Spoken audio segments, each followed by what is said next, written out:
உன் தென்பழனி தேடி திருநீரு பூசி நான் ஓடோடி வந்தேன். திருநீரு பூசி நான் ஓடோடி வந்தேன். ஒவ்வொரு மாசம் உன் திருக்கோயில் முன்னே உற்சவம் காண உன் படியேறி வந்தேன். உற்சவம் காண உன் படியேறி வந்தேன். குமரேசா முருகேசா உனை தேடி வந்தேனே. அலங்காரம் அபிஷேகம் அழகாக கண்டேனே.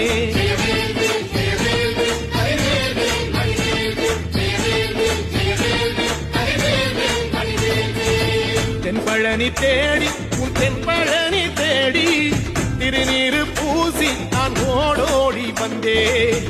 திருநீரு பூசி நான் ஓடோடி வந்தேன்.